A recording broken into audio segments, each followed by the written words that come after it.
বিসমিল্লাহির রহমানির রহিম। সুপ্রিয় দর্শক শ্রোতা, আসসালামু আলাইকুম। ঐতিহ্যবাহী পাবনা জেলার দারুল আমান ট্রাস্টে 2016 সালে 2 দিন ব্যাপী বার্ষিক তাফসীরুল কুরআন মাহফিল অনুষ্ঠিত হয়। উক্ত মাহফিলের দ্বিতীয় দিন সকাল 9 ঘটিকায় মহিলা সমাবেশে প্রধান মেহমান হিসেবে মুমিনা নারীর গুণাবলী সম্পর্কে গুরুত্বপূর্ণ বক্তব্য পেশ করেন বিশিষ্ট ইসলামী চিন্তাবিদ ও বর্তমান সময়ে আলোড়ন সৃষ্টিকারী প্রখ্যাত মুফাসসিরে কুরআন হাফেজ মাওলানা মুফতি আমির হামজা।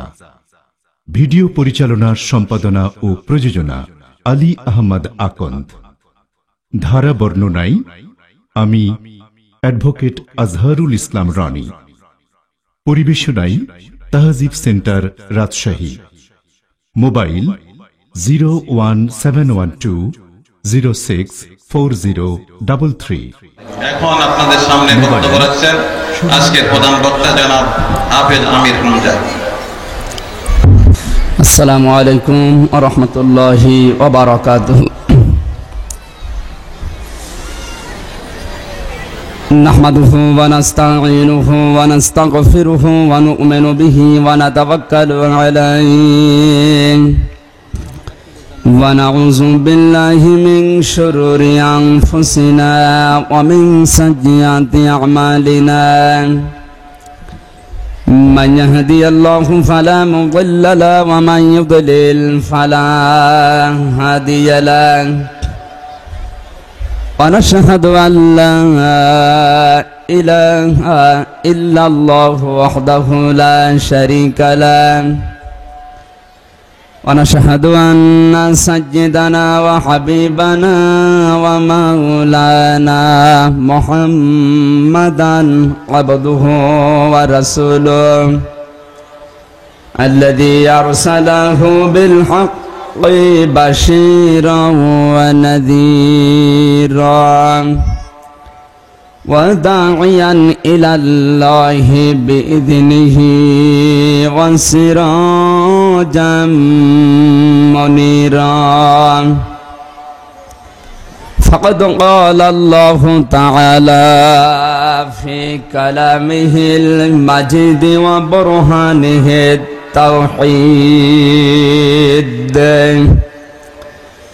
أعوذ بالله من الشيطان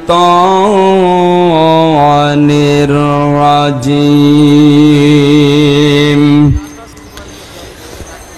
بسم الله الرحمن الرحيم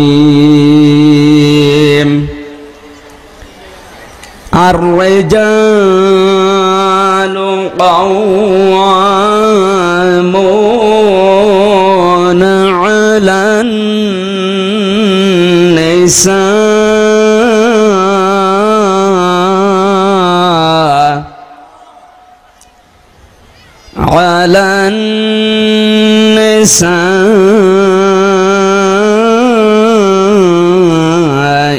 بما فضل الله بعضهم على بعض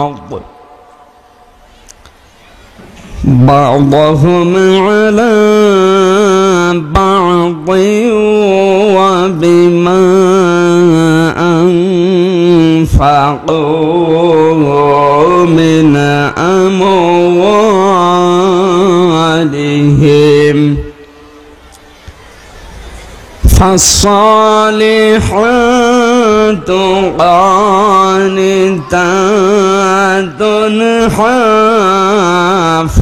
حافظات للغيب بما حفظ الله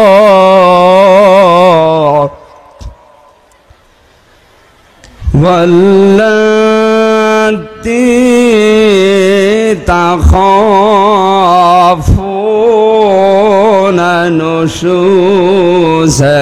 نشوزهن فعظوهن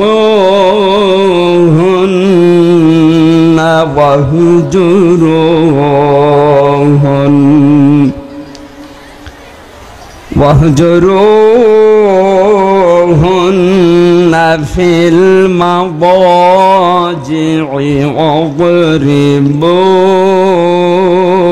واضربوهن فإن أطعنكم فلا تبغوا عليهن سبيلا إن الله كان عليا كبيرا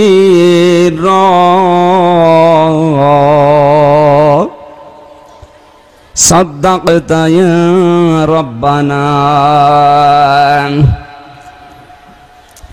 عن أبي هريرة رضي الله تعالى عنه قال قال النبي صلى الله عليه وسلم المرأة إذا صلت خمسها وصامت شهرها وحسنت فرجها وأطاعت بعلها فلتدخل من أي أبواب الجنة شاءت.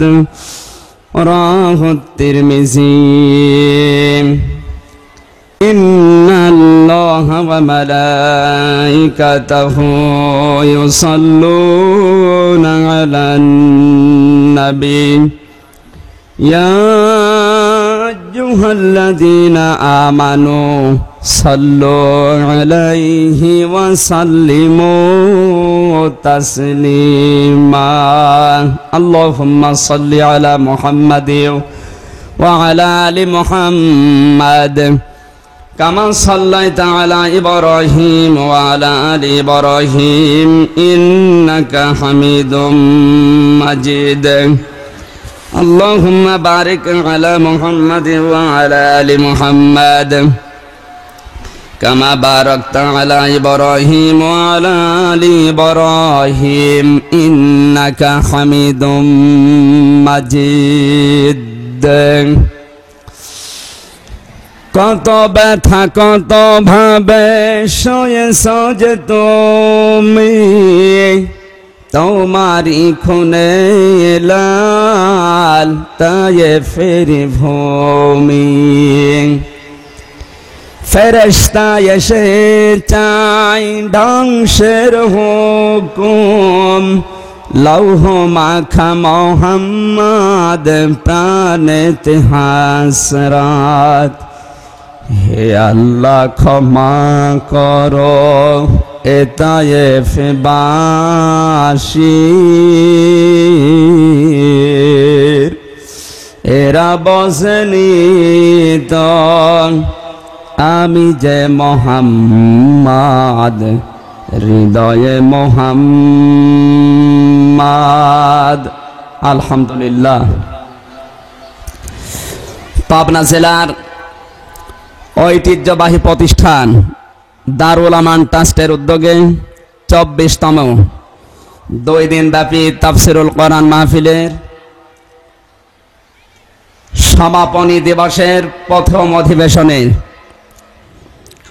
মা বোনদের জন্য নির্ধারিত মহিলা মাহফিলের সম্মানিত সভাপতি, ইসলামিক চিন্তাবিদ, শিক্ষাবিদ, আটঘরিয়া উপজেলা পরিষদের সম্মানিত উপজেলা চেয়ারম্যান বড় ভাই জনাব মাওলানা জহরুল ইসলাম খান, আতালাল্লাহু উমরাহু ওয়া বারাকাল্লাহু ফি হায়াতি। সকলে বলেন আমিন। আলোচনা রেখে ধন্য করলেন ইসলামিক চিন্তাবিদ, শিক্ষাবিদ জনাব মাওলানা আব্দুল শাকুর। আল্লাহ রাব্বুল আলামিন হাজিউল হারামাইনকে হাসি হিসাবে যেন কবুল করেন, আমিন। আলোচনা রেখেছেন জনাব মাওলানা আশরাফুল ইসলাম, মঞ্চে বসা আছেন জনাব মাওলানা আব্দুর রউফ, সম্মানিত পরিচালক, সামনে বসা মাহফিলের প্রধান আকর্ষণ শ্রদ্ধেয়া সর্বগুণে গুণান্বিতা সম্মানিতা মা এবং বোনেরা, প্রাণ প্রিয় পাবনাবাসী, আল্লাহর দরবারে শুকরিয়া আদায় করছি যিনি কোরআনের জন্যে এই দিনের বেলা হাজারো কর্মব্যস্ততা উপেক্ষা করে পাবনার ঐতিহ্যবাহী এই প্রতিষ্ঠান দারুল আমান ট্রাস্ট ময়দানে কোরআন শোনার জন্য আমাদেরকে নিয়ে আসলেন। খুশি হয়ে চুপি স্বরে বলছি আলহামদুলিল্লাহ। সকলে মনে মনে বলেন আলহামদুলিল্লাহ। পৃথিবীর মানুষকে আল্লাহ যা দিয়েছেন সবচাইতে বড় দয়ার প্রমাণ আল্লাহর পক্ষ থেকে কোরআন নাযিল করা। পরিচালনা, সম্পাদনা ও প্রযোজনা এটা যদি না আসতো আজ আমরা ধারা বর্ণনায় নারীর সম্মান মর্যাদা ফিরে পেতাম না। ইসলাম রনি পরিবেশনায় তাহজিব সেন্টার রাজশাহী। খায়রুম মিন আলফি শাহর শব্দটা কোরআনে কারিমে আছে। আলফুন ওয়াহিদুন আল্লাহ দেন নাই, আল্লাহ পাক দিয়েছেন আলফুন শাহরুন। কোরআন যেদিন নাযিল হয়েছে, যেই রাতে মানবতার এত কল্যাণ সাধিত হয়েছে, হাজার হাজার বছরেও যে কল্যাণ মানুষ পায়নি, সেই কল্যাণ কোরআনে কারিম নাযিল হওয়ার কারণে বিশ্ব মানবতার জন্য আল্লাহ দিয়েছেন। এ কোরআন থেকে পথ পাবে, হেদায়েত পাবে কারা? ১৫০০ বছর আগে কোরআনে কারিমে আল্লাহ পাক বলেন, হাযা বায়ানুল লিন্নাসি ওয়া হুদাও ওয়া মাউইযাতুল লিল মুত্তাকিন। সূরা আলে ইমরান ৪ নম্বর পারার ৬ নম্বর পৃষ্ঠা ৯ নম্বর লাইনের ১৪ নম্বর রুকুর ১৩৮ নম্বর আয়াত। এটা তাফসীর ইবনে কাসির থেকে বলছে, আল্লাহ পাক বলেন হাযা বায়ানুল লিন্নাস, এই যে কোরআন আমি দিয়েছি এটা মানুষের জন্য বক্তব্য। আমরা বাস্তবতায় বুঝি, যাদের জীবনের ভেতরে জীবন আছে, রূহ আছে, এরাই মানুষ, এদেরকে আমরা মানুষ বলে বিবেচনা করি। যাদের ভেতরে রূহ নেই, জীবন নেই, প্রাণ নেই, এটা মানুষ না, এটা মানুষের লাশ। সুতরাং কোরআন আল্লাহ দিয়েছেন জিন্দা মানুষের জন্য। অথচ ভারত, পাকিস্তান, বাংলাদেশ এই 3টা দেশে বিশেষ করে মানুষ মারা গেলে কোরআন পড়া হয়। বেশিরভাগ ক্ষেত্রে দেখা যায় মহিলারা সুর করে লাশের পাশে বসে বসে কোরআন তেলাওয়াত করছে। মানুষ এটা তৈরি করেছে। মান আহাদাসা ফি আমরিনা হাযা মা লাইসা মিনহু ফাহুয়া রাদ্দুন, রাহুল বুখারী। হযরত আয়েশা সিদ্দিকা রাদিয়াল্লাহু তাআলা আনহা থেকে বর্ণিত, বিশ্বনবী বলে, আমি নবীর পক্ষ থেকে, আমার সাহাবীদের পক্ষ থেকে যেটা স্বীকৃত নয়, ইসলাম বলে যদি কেউ পালন করে ওটা পরিত্যাজ্য। নবীজি ইন্তেকালের পরে, সাহাবীরা ইন্তেকালের পরে মহিলারা কোরআন তেলাওয়াত করতো পাশে বসে, এমন কোন হাদিস আমরা পাইনি। সুতরাং এটা হাদিসে নেই। সম্মানিতা মা বোনেরা, এখানে যারা এসেছেন, এই আমল যাদের আছে এটা পরিত্যাজ্য। আশা করছি ছেড়ে দেবেন, কারণ কোরআন আল্লাহ দিয়েছেন জিন্দা মানুষের জন্য, মৃত মানুষের জন্য আল্লাহ কোরআন দেয়নি। আল্লাহ পাক বলেন এর ভেতরে 2টা বিষয় দিয়েছি। 1 নম্বরে হুদান, পথ নির্দেশিকা আছে, এর ভেতরে বিচক্ষণতা আছে।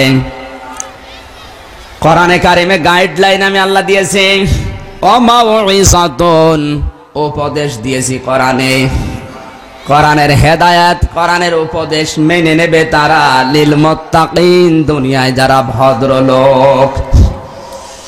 আল্লাহর দরবারে কেউ যদি ভদ্রলোক হয়ে উঠতে চায়, কোরআনের পথ নির্দেশিকা, হেদায়েত এবং উপদেশ তাকে মানাই লাগবে, মাস্ট বি। যদি না মেনে নেয়, কিয়ামতে সে ভদ্রলোক হয়ে আল্লাহর দরবারে উঠতে পারবে না। আর কোন অভদ্রকে আল্লাহ জান্নাত দেবেন না। আল্লাহ জান্নাত বানিয়েছেন ভদ্র লোকদের জন্য। চুপি সরে বলেন আলহামদুলিল্লাহ। সম্মানিত মা বোনেরা, সুতরাং ভদ্রলোক হতে হলে কোরআনের হেদায়াত, কোরআনের উপদেশ মানাই লাগবে।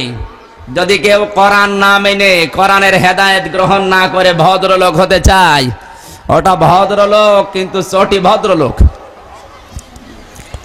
আমরা জানি শয়তান ছিল অভদ্র, অসভ্য। এই জন্য শয়তান আল্লাহর কাছে বিশেষ করে কয়েকটা জিনিস চেয়ে নিয়েছিল। আজ যে সমস্ত নারী পুরুষেরা অভদ্র অসভ্য, ওরা আল্লাহর কাছে এই বিষয়গুলো চায়। আল্লাহ রাব্বুল আলামিন বলেন, ক্বালা ফাহবিত মিনহা ফামা ইয়াকুনু লাকা আন তাতাকাব্বারা ফিহা ফাখরুজ ইন্নাকা মিনাস সাগিরিন। সূরা আরাফ 8 নম্বর পারা 11 নম্বর পৃষ্ঠা 2 নম্বর লাইনে 2 নম্বর রুকুর 13 নম্বর আয়াত। এটা রব্বুল আলামিন বলেন, শয়তানকে যখন বের করে দিলাম জান্নাত থেকে, বিতাড়িত করে দিলাম, আন তাতাকাব্বারা ফিহা, কোনো অহংকারের জায়গা জান্নাতে হবে না, দূর হয়ে যায় এখান থেকে, তোকে আমি হীন দুর্বল করে দিলাম, কিয়ামত পর্যন্ত মানুষ তোকে ঘৃণাই করবে। শয়তান ওই দিন আল্লাহর কাছে 1 নম্বরে আরজি পেশ করেছে, রব্বুল আলামিন সারা জীবন তোমার ইবাদত করেছি, তার বিনিময়ে আমি কিচ্ছু পাবো না। আল্লাহ পাক বলেন, কি চাস, চাইতে পারিস। শয়তান আল্লাহকে বলেছে, ক্বালা আনসিরনি ইলা ইয়াউমি ইউবআসুন ক্বালা ইন্নাকা মিনাল মুনযারিন। সম্মানিত মা বোনেরা, কান লাগান। শয়তান 1 নম্বরে বলেছে, আল্লাহ আমি হায়াত চাই, আমি বাঁচতে চাই, কিয়ামত পর্যন্ত আমার হায়াত বৃদ্ধি করে দাও। আল্লাহ পাক বলেন, দিয়ে দিলাম। এই জন্য পৃথিবীতে আমরা দেখি শয়তান মার্কা নারী পুরুষগুলোই বেশি দিন বেঁচে থাকে। এত মানুষ দুনিয়ায় মারা যায়, শয়তান মার্কা মহিলা মরে না, পাবনায় মরে। এতদিন বেশি দিন বেঁচে থাকার আকাঙ্ক্ষা করা, তামান্না করা, এটা শয়তানের অভ্যাস। 2 নম্বরে শয়তান বলেছে, আল্লাহ সারা জীবন আমি মানুষদেরকে ধোঁকা দিয়ে বোকা বানিয়ে জাহান্নামে নেওয়ার জন্য ভালো ভালো রাস্তার মোড়ে মোড়ে অবস্থান করব। ক্বালা ফাবিমা গাওয়াইতানি লাআকুদান্না লাহুম ইলা সিরাতাকাল মুস্তাকিম। সূরা আরাফের 16 নম্বর আয়াত। আল্লাহ পাক বলেন, শয়তান চ্যালেঞ্জ দিয়েছে, তোমার বান্দা বান্দীদের ধোঁকা দিয়ে বোকা বানিয়ে জাহান্নামে নেওয়ার জন্য আমি কিন্তু ভালো ভালো রাস্তার মোড়ে মোড়ে অবস্থান করব। শয়তান আরো আরজি করে, আল্লাহ আমি টাকা পয়সা চাই, ক্ষমতা চাই, পাওয়ার চাই। আল্লাহ পাক বলেন, দিয়ে দিলাম। আজ বাস্তবতায় আমরা দেখি টাকা পয়সা ক্ষমতা যে মেয়ে লোকের বেশি, তারাই আল্লাহ রাসূলের বিরুদ্ধে বেশি। শয়তান ছিল অভদ্র অসভ্য, এই জন্য এই 3টা জিনিস চেয়েছে। আমরাও যদি অসভ্য অভদ্র হতে চাই, আমাদেরও কামনা ওই রকম থাকবে। কিন্তু অশনি সংকেত আল্লাহ শুনিয়েছেন শয়তানের বিপক্ষে 2টা। 1 নম্বরে শয়তানকে আল্লাহ কোনোদিন ক্ষমা করবেন না। 2 নম্বরে শয়তান কোনোদিন জান্নাত পাবে না। আপনার মা বোনেরা, ক্ষমা যদি পেতে হয়, জান্নাত যদি যেতে হয়, অবশ্যই আপনাকে ভদ্র হওয়া লাগবে। আল্লাহ আমাদেরকে কোরআনের উপদেশ, কোরআনের হেদায়েতের পথ অনুসরণ করে ভদ্রতা অর্জন করার তৌফিক দিন। জোরে বলেন আমিন। শুনতে এসেছে কোরআনে কারীম, আল্লাহ পাক বলেন, ওমান আসদাকু মিনাল্লাহি কিলা, আমি আল্লাহর চাইতে সত্য কথা পৃথিবীতে কেউ বলতে পারে না। সুতরাং এখানে যে আলোচনা হবে সবগুলো সত্য কথা। আল্লাহর কথা পৃথিবীর সবার উপরে। কালিমাতুল্লাহি হিয়াল উলিয়া, সূরা তাওবার 40 নম্বর আয়াতের মাঝের অংশ এটা। আল্লাহ পাক বলেন সব জায়গায় আমি আল্লাহর কালেমা, আমি আল্লাহর নাম থাকবে উপরে। সুতরাং যে মা বোনদের ঘরের ভেতরে বাবার ছবি, নেতার ছবি, মায়ের ছবি উপরে টাঙিয়েছেন, আজকেই বাড়ি যায় ওইটা ফেলে ওখানে আল্লাহু আকবার লিখে রাখবেন। কারণ আল্লাহর কালেমা আপনি মুসলমান হিসাবে সবচাইতে উপরে থাকার নির্দেশ আল্লাহ দিচ্ছেন। আল্লাহ তুমি মেনে নেওয়ার তৌফিক দাও, আমিন। দরুদ সালাম শান্তি প্রেরণ করি আমাদের নবী, বিশ্ব নবী, মানবতার বন্ধু মুহাম্মদুর রাসূলুল্লাহ সাল্লাল্লাহু আলাইহি ওয়াসাল্লামের প্রতি, যিনি নারী মুক্তির অগ্রদূত সৈনিক ছিলেন। তাম পৃথিবীর কোন মানুষ এইভাবে সম্মান দিতে পারে নাই বিশ্ব নবী নারীকে যে সম্মান দিয়েছেন। লাঞ্ছিতা, অপমানিতা, অপদস্থ, একেবারে মর্যাদার পরম নিম্নে নেমে গিয়েছিল তাদের সম্মান। মানুষ সন্তান কন্যা হলেই আছাড় দিয়ে মেরে ফেলতো। তাদেরকে বিশ্বনবী রাস্তা থেকে তুলে একেবারে রানীর সিংহাসনে আসন তৈরি করে দিলেন। এজন্য তামাম পৃথিবীর মহিলারা তাদের কলিজা ছেড়ে যদি বিশ্বনবীর পায়েও দিয়ে দেয়, আল্লাহর নবী যে অধিকার তাদেরকে দিয়েছেন কিয়ামত পর্যন্ত হক আদায় করা সম্ভব হবে না। ওই নবীর উপরে দরুদ সালাম পেশ করে আজকের আলোচনা আমরা আরম্ভ করছি। আমাদের আজকের আলোচনার বিষয় নেককার নারীকে জান্নাতে যাওয়ার জন্য যে সমস্ত কোয়ালিটি গুলো মহিলাদের দরকার, তার 1 নম্বরে মহিলাদের নেককার হতে হবে। কোন মহিলা যদি নেককার হতে না পারে, জান্নাত তো দূরের কথা, জান্নাতের ঘ্রাণও পাবে না। জন্য নেককার হওয়া শর্ত। আজকের তেলাওয়াতকৃত আয়াত সূরা নিসা 5 নম্বর পারা 2 নম্বর পৃষ্ঠা 11 নম্বর লাইনের 34 নম্বর আয়াতটি আমরা পড়েছি। আল্লাহ রাব্বুল আলামিন বলেন, আর-রিজালু কাওয়ামুনা আলান নিসা। পুরুষদেরকে আমি আল্লাহ মহিলাদের উপরে সংরক্ষক বানিয়েছি, অভিভাবক বানিয়েছে, গাইডলাইন দাতা বানিয়েছে। বিমা ফাদ্দালাল্লাহু বা'দাহুম আলা বা'দ, কারণ তাদেরকে একে অন্যের উপরে আমি আল্লাহ নিজেই মর্যাদা দিয়েছি। ও বিমা আনফাকু মিন আমওয়ালিহিম, 2 নম্বরে কারণে মহিলাদের জন্য পুরুষেরা সম্পদ খরচ করে। পুরুষদের মর্যাদার সংরক্ষক, অভিভাবক, গাইডলাইন দাতা আল্লাহ বানালেন কেন? অনেকগুলো কারণ তাফসিরে তাবারিতে, তাফসিরে মাযহারিতে আল্লামা সানাউল্লাহ পানিপতি রহমতুল্লাহ আলাইহি দিয়েছেন। এ বিমা ফাদ্দালাল্লাহু বা'দাহুম আলা বা'দ, এই শব্দের ব্যাখ্যায় 1 নম্বরে পুরুষ মানুষ অভিভাবক, এই কারণে কিয়ামত পর্যন্ত কোন মহিলাকে আল্লাহ নবী বানাবেন না, বানানো নাই। যত নবী বানিয়েছেন আল্লাহ, প্রত্যেকটি নবী ছিল পুরুষ মানুষ। সম্মানিত মা বোনেরা, 1 নম্বর কারণে। 2 নম্বরে কারণ, পৃথিবীতে কিয়ামত পর্যন্ত যারা শাসক, পরিবার, সমাজ এবং রাষ্ট্র পরিচালনা করবে, তাদের এই গৌরবভার আল্লাহ অর্পণ করেছেন পুরুষদের উপরে।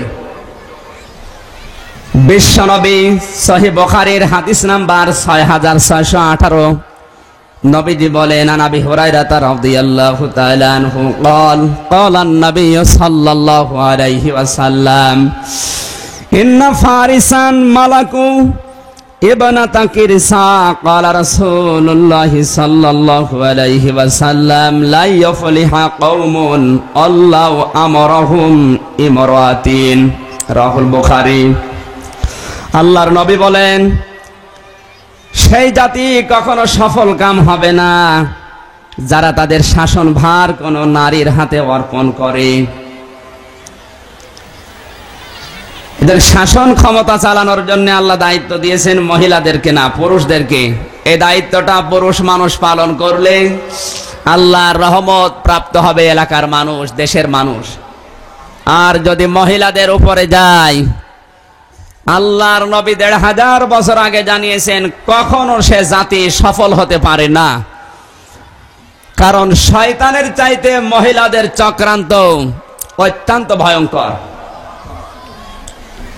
কোরআনে কারিমে আল্লাহ পাক বলেন, ইন্না কাইদা শাইতানি কানা যায়ীফা। সূরা নিসা ৫ নাম্বার পারা ৯ নাম্বার পৃষ্ঠা ৩ নাম্বার লাইনের ৭৬ নাম্বার আয়াতের শেষ অংশ এটা। রব্বুল আলামিন বলেন, শয়তানের যত চক্রান্ত কিয়ামত পর্যন্ত হবে সবগুলো দুর্বল। দাঈফ মানে দুর্বল, দাঈফা মানে একেবারেই দুর্বল। সিস্টেম অপর পৃষ্ঠায় দেখুন, আল্লাহ পাক বলেন, ফালাম্মা রাআ কমিসাহু কুদ্দা মিন দুবুরিন ক্বালা ইন্নাহু মিন কাইদিকুন্না ইন্না কাইদাকুন্না আযীম। সূরা ইউসুফ ১৩ নাম্বার পারা ১৭ নাম্বার পৃষ্ঠা ১২ নাম্বার লাইনের ২৮ নাম্বার আয়াত এটা। রব্বুল আলামিন বলেন, শয়তানের যত চক্রান্ত সব দুর্বল, আর মহিলাদের যত চক্রান্ত সব ভয়ঙ্কর। সম্মানিতা মা বোনেরা, আমার উপরে রাগ করবেন না, আল্লাহর ঘোষণা শোনালাম। আল্লাহ নিজে বলেন শয়তানের চক্রান্ত সবগুলো দুর্বল, আর মহিলাদের চক্রান্তের কথা বলতে গিয়ে আল্লাহ বলেন এটা ভয়ঙ্কর। কারণ পৃথিবীতে মহিলারা যেখানে চক্রান্ত করে ওখান থেকে উঠে আসা খুব কঠিন হয়ে পড়ে। আশা করছি চক্রান্ত করবেন না। পুরুষদের উপরে আল্লাহ তাদেরকে সম্মান মর্যাদা বেশি দিয়েছেন এই দুইটা কারণে। ৩ নাম্বারের কারণ, কিয়ামত পর্যন্ত কোন মহিলা ইমামতি করতে পারবে না, এ দায়িত্ব আল্লাহ পুরুষদেরকে দিয়েছেন। দ্বিতীয় নাম্বার পয়েন্টে দিয়েছেন, বিমা আনফাকু মিন আমওয়ালিহিম। স্বামী তার স্ত্রীর জন্য সম্পদ আদি টাকা পয়সা খরচ করবে, এই জন্য আল্লাহ তার মর্যাদা বাড়িয়ে দিয়েছেন। পুরুষের মর্যাদা যেহেতু আপনাদের উপরে আল্লাহ নিজেই বাড়িয়েছেন, কোরআনে কারিমের অন্য জায়গায় আল্লাহ দিয়েছেন, ওয়ালাহুন্না মিসলুল্লাযী আলাইহিন্না বিল মা'রুফ ওয়ালিররিজালি আলাইহিন্না দারাজা। সূরা বাকারা 228 নাম্বার আয়াত। আল্লাহ পাক বলেন, পুরুষের উপরে যেভাবে নারীর অধিকার আছে, নারীর উপরে ঠিক পুরুষের সেরকমই অধিকার আছে যথাযথভাবে, কিন্তু পুরুষের মর্যাদা আল্লাহ এক ধাপ বাড়িয়ে দিয়েছেন। অধিকার সমান কিন্তু মর্যাদা স্বামীর আপনার চাইতে এক ধাপ বেশি, এ ফতোয়া আমার আল্লাহ তাআলার। সুতরাং এটা আপনাকে মানতেই হবে। আমার মা বোনেরা, নেককার মহিলা হওয়ার জন্য আল্লাহ রাব্বুল আলামিন কয়েকটা গুণ এবার বর্ণনা করছেন। ফাসসালিহাতু কানিতাতুন হাফিজাতুল লিল গায়বি বিমা হাফিজাল্লাহ। এক নম্বরে কোন মহিলা যদি নেককার হতে চায়, পণ্যবতী হতে চায়, আল্লাহর দরবারে পছন্দনীয় হতে চায়, এক নম্বরে তাকে কানিতাতুন, আনুগত্যশীলা হতে হবে স্বামীর। জান্নাতে যাওয়ার জন্য বিশ্বনবী মহিলাদেরকে যতগুলো কাজ দিয়েছেন দুনিয়াতে, আল্লাহর নবী বলেন, আল মারাতু ইযা সাল্লাত খামসাহা ওয়া সামাত শাহরাহা ওয়া আতাআত বা'লাহা ওয়া আহসানাত ফারজাহা ফালতাদখুল মিন আইয়ি আবওয়াবিল জান্নাতি শাআত। আল্লাহর নবী বলেন, মহিলাদেরকে জান্নাতে যাওয়ার জন্য 4টি গুণ অর্জন করতেই হবে। 1 নম্বরে 5 ওয়াক্ত নামাজ, যেটা আমার আল্লাহ ফরজ করেছেন, আদায় করতেই হবে। 2 নম্বরে তাদের দায়িত্ব রমজান মাস আসলে ফরজ রোজাগুলি আদায় করবে। 3 নম্বরে তাদের দায়িত্ব নিজের স্বামী যাদের আছে অবশ্যই তাদের কথাগুলো মেনে তাদেরকে সন্তুষ্ট রাখতে হবে। 4 নম্বরে তাদের শরীরের হেফাজত করে আমার আল্লাহকে দেখাতে হবে। আল্লাহর নবী বলেন, এই 4টি কাজ কোন মেয়ে লোক যদি আঞ্জাম দিতে পারে, ফালতাদখুল মিন আইয়ি আবওয়াবিল জান্নাতি শাআত, জান্নাতের সবগুলো দরজা আল্লাহ তার জন্য উন্মুক্ত করে রাখবে। যে কোনো দরজা দিয়ে মেয়ে লোকটা প্রবেশ করবে, আমার আল্লাহ নিষেধ করবে না। সুবহানাল্লাহ। নেককার হওয়ার জন্য নামাজ, রোজা, ওয়া আহসানাত ফারজাহা, লজ্জাস্থানের হেফাজত, ওয়া আতাআত বা'লাহা, স্বামীর খেদমত। নেককার মহিলা যারা যোগে যোগে বিদায় নিয়েছে তাদের জীবন আমরা দেখি। এ সমস্ত মহিলাদেরকে আল্লাহ কবুল করার পেছনে যতগুলো কারণ, নামাজ রোজা তো ছিলই, সবচাইতে বেশি কবুল করেছেন আল্লাহ তাআলা মেয়েদেরকে পর্দা এবং স্বামীর আনুগত্যশীলা হওয়ার কারণে। ফাতেমা জাহরা রাদিয়াল্লাহু তাআলা আনহা, তাকে জান্নাতে দেওয়ার যতগুলো কারণ আমি পেয়েছি, তার জীবন থেকে 2টা কারণ উল্লেখযোগ্য। কিতাবের ভেতরে দেখলাম বিশ্ব নবীর মেয়ে ফাতেমাকে আল্লাহ জান্নাত দেওয়ার 2টা কারণ উল্লেখযোগ্য। 1 নম্বরে তিনি সবচাইতে বেশি গুরুত্ব দিতেন পর্দাকে। 2 নম্বরে তিনি সবচাইতে বেশি আনুগত্যশীল ছিলেন স্বামীর। কোন সময় স্বামীর নাফরমানি করতেন না। মরণের পরেও যেন পর্দা লঙ্ঘন না হয়, এ বিষয়টাও তিনি খেয়াল করেছিলেন দুনিয়াতে। আমার আল্লাহ এই 2টা কাজে সবচাইতে বেশি মা ফাতেমার উপরে খুশি হয়েছেন। সুবহানাল্লাহ। হযরতে ফাতেমা ডাক দিয়ে বলেন, স্বামী আমার, আমি যখন মারা যাব, রাতের বেলা কয়েকটা মানুষকে ডাক দিয়ে গোসল দিয়ে জানাজার নামাজ আদায় করিয়ে কবরে রেখে দেবে। বেশি মানুষকে খবর দেওয়ার দরকার নেই। দিনের বেলা যদি আমার জানাজা হয়, কাপড়ের উপর দিয়ে হয়তো মানুষ বুঝবে, এই মন্তব্য করবে, নবীর মেয়ে ফাতেমা এতটুকু মোটা ছিল, এরকম লম্বা ছিল। মরণের পরেও আমি পর্দা লঙ্ঘন করতে চাই না। মা বোনেরা নিজেদের জীবনের সাথে ফাতেমার জীবনকে মিলাতে হবে। এমনিতে আল্লাহ তাকে জান্নাতের সরদারিনী তৈরি করেননি, জান্নাতের নেত্রী তাকে আল্লাহ এমনি বানায়নি। মরণের পরেও যিনি পর্দাকে মনে রেখেছিলেন লঙ্ঘন যেন না হয়, আমরা জিন্দা অবস্থায় পর্দার কোনো খেয়াল করি না।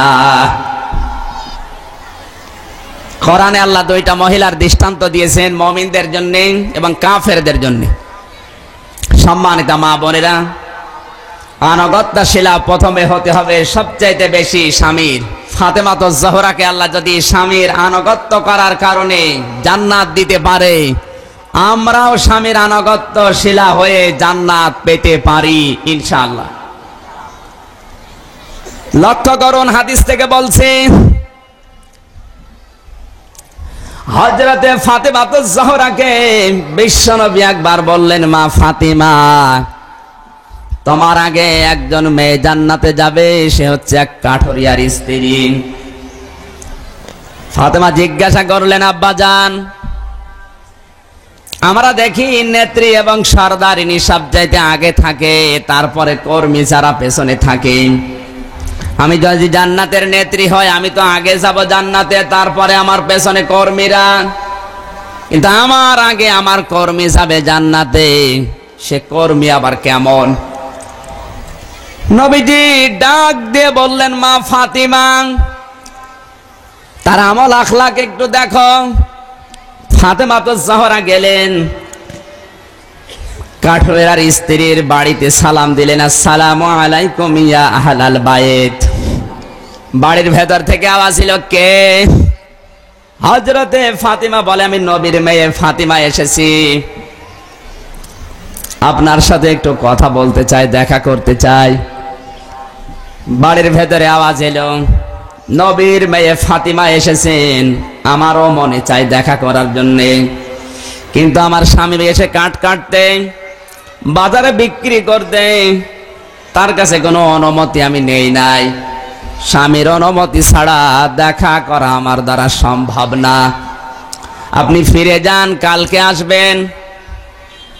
সম্মানিতা মা বোনেরা, আমার যতটুকু ধারণা, বাংলাদেশে যদি এভাবে স্বামীকে মেনে মহিলারা জীবন চালায়, এ বাংলাদেশের কোনো পরিবারে বিন্দু পরিমাণ অশান্তি থাকার কথা না।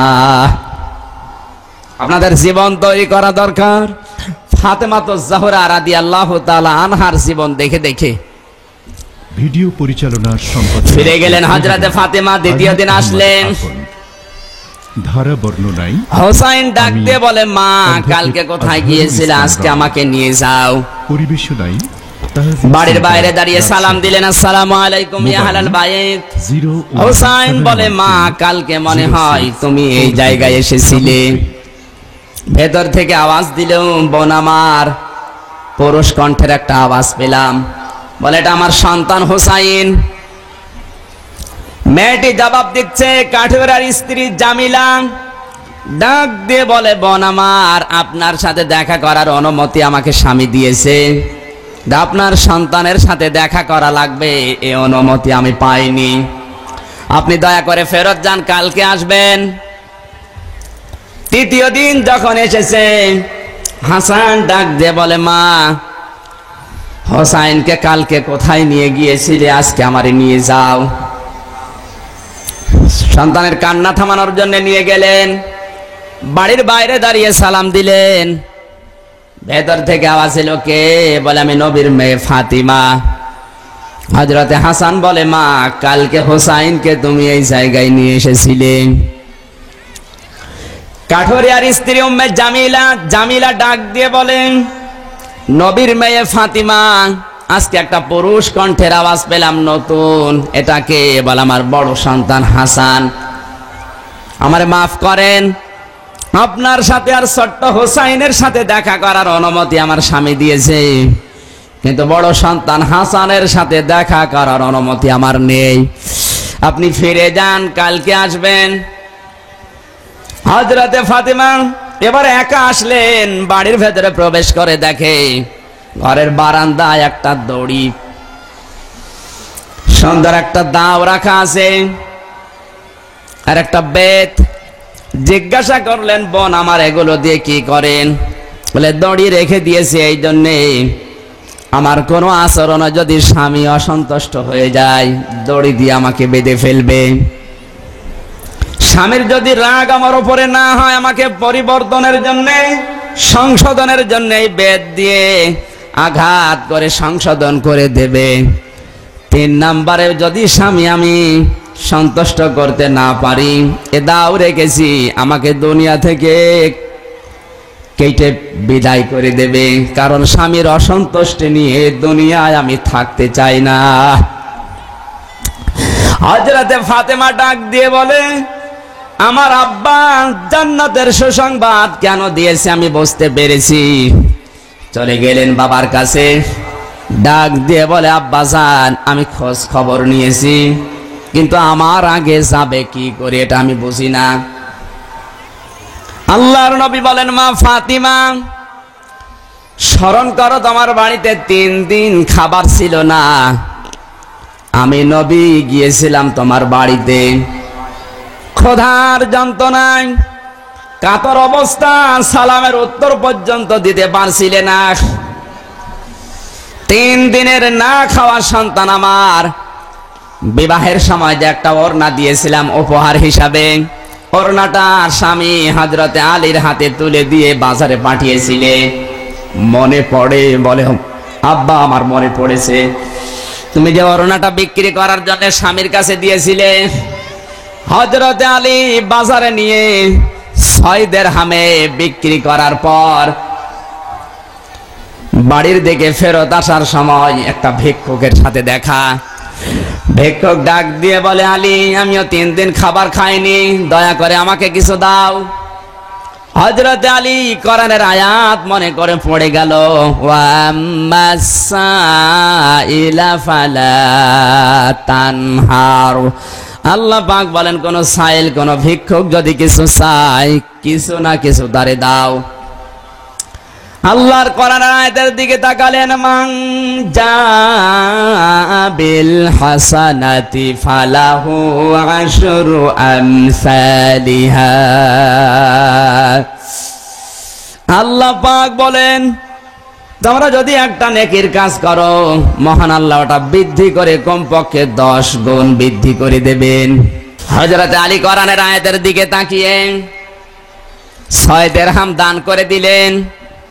তার বিশ্বাস, মহান আল্লাহ দুনিয়াতে আমাকে 6-10-এ 60 গুণ অবশ্যই বৃদ্ধি করে দেবেন। দুনিয়াতে যদি নাও পায়, আখিরাতের ময়দানে এটা তোলা থাকবে। মাথা নিচু করে বাড়ির দিকে আসতেছেন, হঠাৎ তাকিয়ে দেখে জব্বা গায়ে, পাগড়ে মাথায়, সাদা জামা গায়ে দিয়ে, লাল একটা উট নিয়ে হযরতে আলীর সামনে দাঁড়িয়ে একটা লোক। ডাক দিয়ে বলে, ভাই আমি মদিনারে আকিক নামক বাজারে নতুন, আপনি দয়া করে আমার উটটা কিনে নেন, বিক্রি করে দেন। হযরত আলী বলে, কি দিয়ে কিনবো, আমার কাছে তো টাকাই নেই। বলে, আপনি বাকিতে কিনে বিক্রি করে আমার আসল টাকা ফেরত দেবেন। হযরত আলী 100 টাকায় বাকিতে কিনে নিলেন। বাজারে নেওয়ার পরে দেখে ঠিক ওই রকম আর একটা মানুষ দাঁড়িয়ে আছে। বাজারে নেওয়ার পরে জিজ্ঞাসা করে, আলী এ উটের দাম কত? হযরত আলী বলে, আপনি বলেন। একবারেই বলেছে 160 দিরহাম। কথা না বাড়িয়ে বিক্রি করে দিলেন। প্রাপককে তার 100 টাকা দিয়ে বাকি আছে 60 দিরহাম, 60 টাকা। আল্লাহর ঘোষণা ছিল, একটা নেকির কাজ যদি দুনিয়ায় কেউ করে, মহান আল্লাহ কমপক্ষে তাকে 10 গুণ বৃদ্ধি করে দেয়। 6-10-এ 60 গুণ বৃদ্ধি করে আল্লাহ তাকে দিয়েছেন। 60 টাকার খাবার কিনে বাড়িতে যাচ্ছেন। এখন 6 টাকার খাবার যা হবে, 60 টাকার খাবার তার চাইতে কমপক্ষে 6 গুণ বেশি হবে। বাড়িতে নেওয়ার পরে হযরতে ফাতেমাতুজ জাহরা খুশি হওয়ার কথা, আনন্দ পাওয়ার কথা, যে ওড়না মনে হয় লাভে বিক্রি হয়েছে। কিন্তু না, স্বামীকে ডাক দিয়ে বলে, স্বামী আমার, বাড়ির ভেতরে প্রবেশ করবেন না। ওড়না দিয়েছিলাম একটা বিক্রির জন্য, খুব বেশি হলো 4-5 টাকা দাম হবে। আপনি যে খাবার নিয়ে এসেছেন, তো 50-60 টাকার খাবার। আপনি অবশ্যই কোনো অবৈধ ইনকাম করেছেন। আগে জবাব দেন, তারপরে বাড়িতে প্রবেশ করেন। আমার মা বোনেরা, এ পাবনায় যারা বসবাস করেন, স্বামী যখন আসবে বাড়িতে, যে বিষয়গুলো নিয়ে, স্বামীর ইনকাম প্রতি মাসে 10,000 টাকা, যদিও 50,000-এর উপরে উপায় করে, অবশ্যই বুঝতে হবে তার উপায়ের ভেতরে ভেজাল আছে। ফাতেমার মতো আপনি আনন্দিত না হয়ে যদি জিজ্ঞাসা করেন, স্বামী আপনার বেতন তো প্রতি মাসে 10,000, আপনি যা নিয়ে আসেন এ তো 50-60,000-এর উপরে, এ টাকা আপনি পান কোথায়? তাহলে আপনাকে আল্লাহ কিয়ামতের দিন ফাতেমার সাথে জান্নাতে থাকতে দেবে। আল্লাহর নবী বলেন, কোন স্বামী স্ত্রী যদি স্বামীকে দিনের পথে, হকের পথে, ন্যায়ের পথে চালানোর জন্য উদ্বুদ্ধ করে, চেষ্টা করে, কিয়ামতের দিন ওই মেয়েটাকে আল্লাহ রাব্বুল আলামিন জান্নাতের ভেতরে ফাতেমার সাথে স্থান করে দেবেন। সুবহানাল্লাহ। সম্মানিত মা বোনেরা, কিন্তু এই চরিত্র এখন নেই। এখন মেয়েদের চরিত্র হচ্ছে যে স্বামীর ইনকাম বেশি ওই স্বামী ভালো বেশি, সে ইনকাম অবৈধ হোক আর বৈধ হোক। আপনার তো বিবেকে নাড়া দেওয়া দরকার। হযরতে ফাতেমা নবীর মেয়ে 3 দিন না খাওয়া, এরপরও তিনি খুশি হতে পারেন নাই। স্বামীকে জিজ্ঞাসা করেন, আপনি পেলেন কোথায়? আজ বাংলার ঘরে ঘরে প্রতিটি স্ত্রী যদি হযরতে ফাতেমার মতো স্বামীকে এইভাবেই হকের উপরে, ন্যায়ের উপরে, সত্যের উপরে চালানোর জন্য চেষ্টা করত, বাংলার কোন পুরুষ অবৈধ ইনকাম করে হারাম কামাই করে জাহান্নামে যেত না। আমার মা বোনেরা, হযরতে আলী বলে, ফাতিমা কোন অবৈধ ইনকাম আমি করি না, এইভাবে আমার আল্লাহ বরকত দিয়েছে। হযরতে ফাতেমা ডাক দিয়ে বলে, স্বামী আমার, আগে আমার বাবার কাছে জানতে হবে রহস্য কি। এখন এ খাবার মুখে দেওয়া যাবে না। বিশ্ব নবীকে প্রশ্ন করলেন, বাবা আপনার জামাইকে পাঠিয়েছিলাম এই কাজে, সে তো এই কর্মকাণ্ড ঘটিয়েছে, এর রহস্য কি জানতে চাই। আল্লাহর নবী আগেই মিসকি মিসকি হাসেন।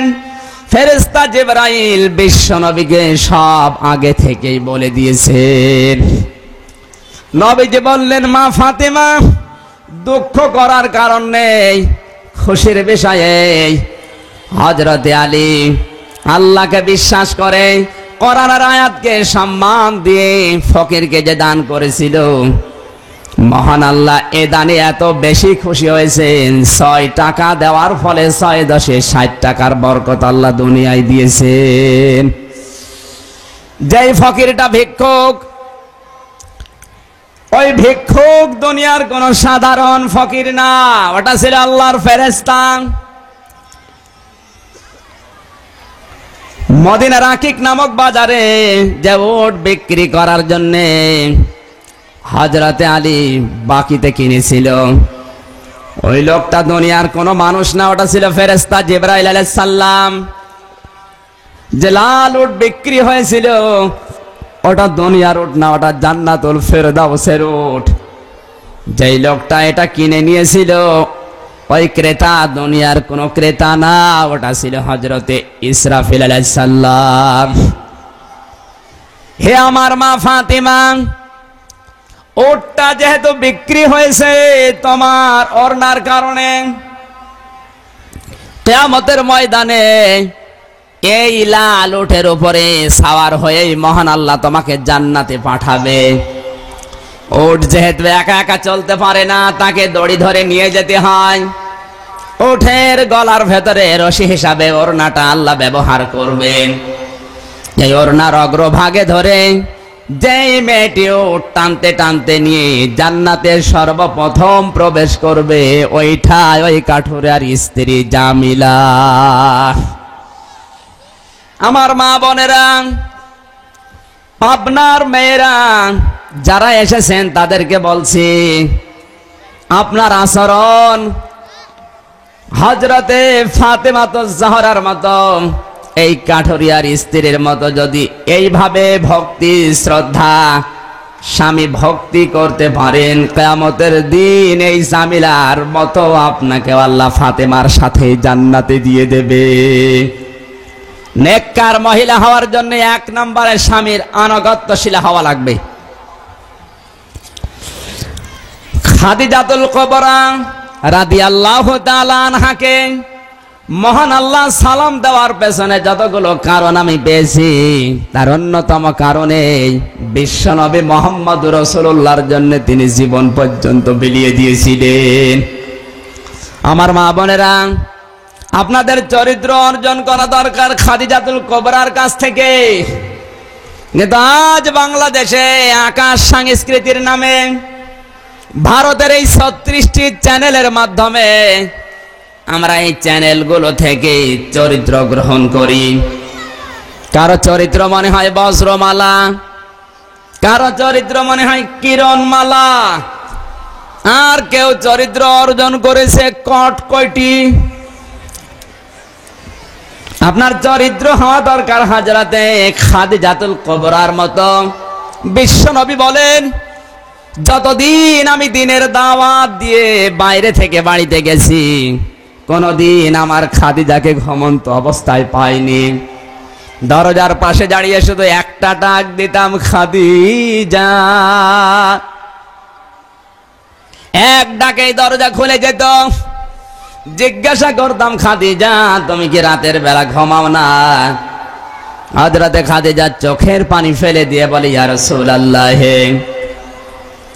আপনি আমার স্বামী, 24 ঘন্টা আমি টেনশনে থাকি।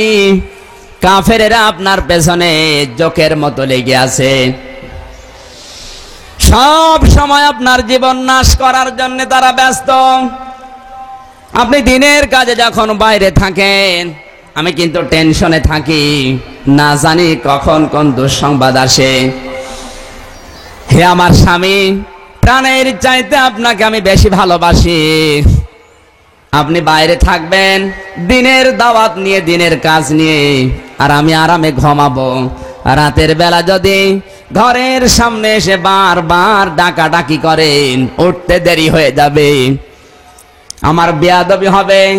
এই জন্যে যতক্ষণ আপনি দিনের দাওয়াত শেষ করে বাড়িতে না আসেন, ততক্ষণ পর্যন্ত ঘুম যদি আমার এসেও যায় চোখে, দরজার সাথে পিঠ লাগিয়ে লাগিয়ে আমি ঘুমাই।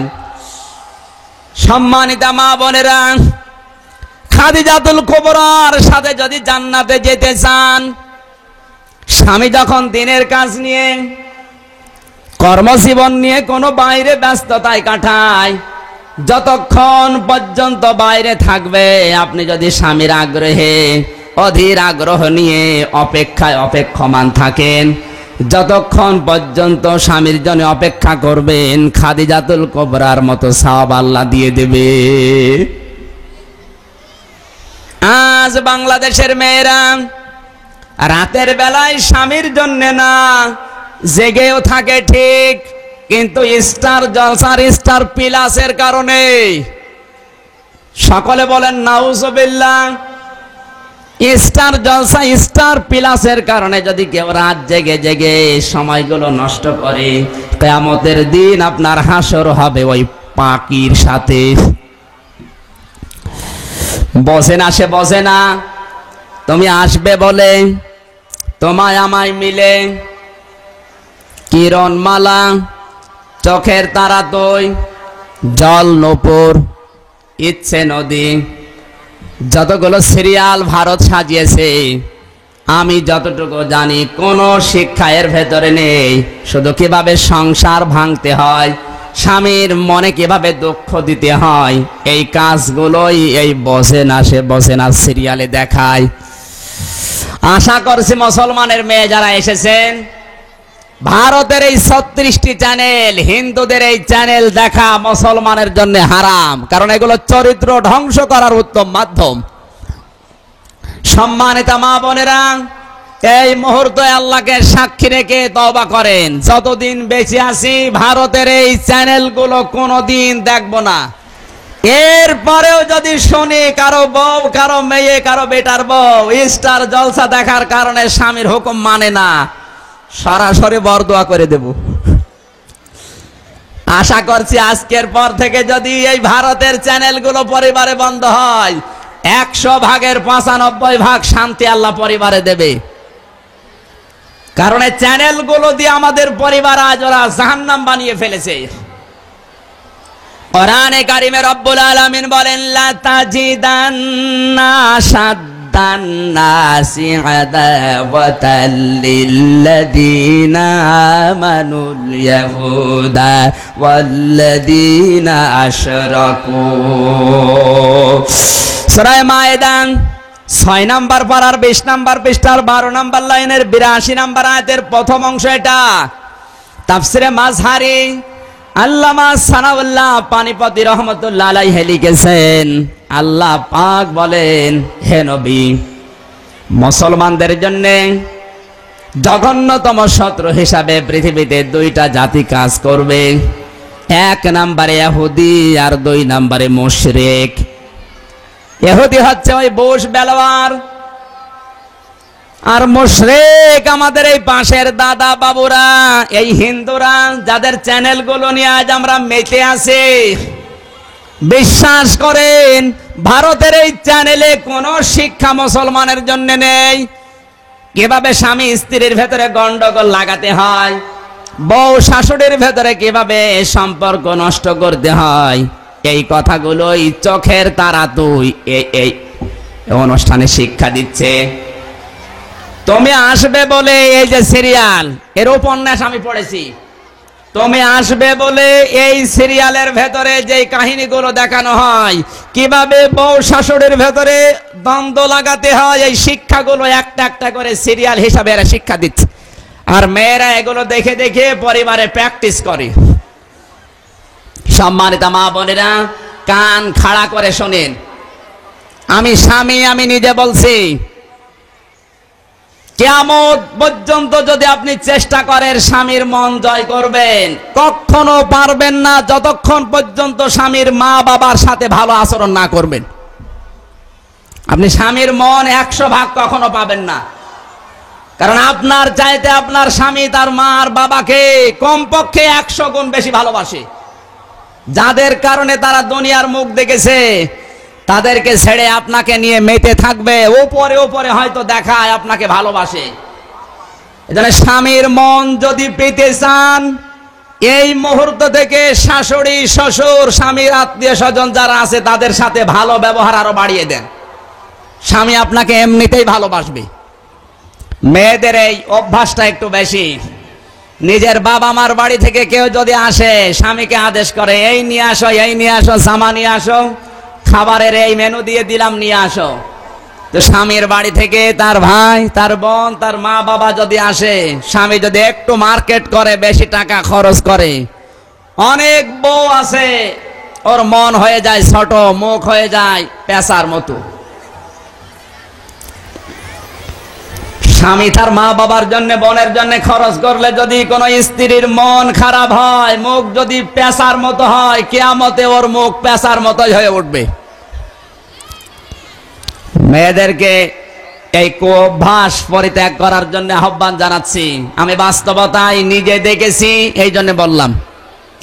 সম্মানিতা মা বোনেরা, স্বামীর আনুগত্য করতে হবে হযরতে খাদিজাতুল কুবরার মতো। বাইরে যখন থাকবে, কর্মজীবনে থাক, দিনের কাজে থাক, যতক্ষণ পর্যন্ত বাইরে থেকে না আসে, আপনি সূরা ইউসুফ পড়েন, সূরা ইয়াসিন তেলাওয়াত করেন, হাদিসের কোন টুকরা নিয়ে ব্যস্ত থাকেন, যতক্ষণ স্বামী না আসবে আপনার নামাজ পড়ার মতোই সওয়াব হবে। যেহেতু তাওবা করলেন, আল্লাহর নাম নিয়ে হাত তুলে, কোনোদিন আর ভারতের এই চ্যানেলগুলো দেখবেন না। আশা করছি আজকে থেকে এই সময়গুলো, মাগরিবের পর থেকে রাত 11টা পর্যন্ত এই সিরিয়ালগুলো হয়। আল্লাহর নবী বলেন, খাদিজা তুমি ঘুমিয়ে পড়বে আগামী দিন থেকে। খাদিজাতুল কুবরা বলে, ইয়া রাসূলুল্লাহ, হে আমার ঘুম আসে না একটা কারণে। আপনি একদিন বলেছিলেন, খাদিজা তুমি কবরের চিন্তা করবা।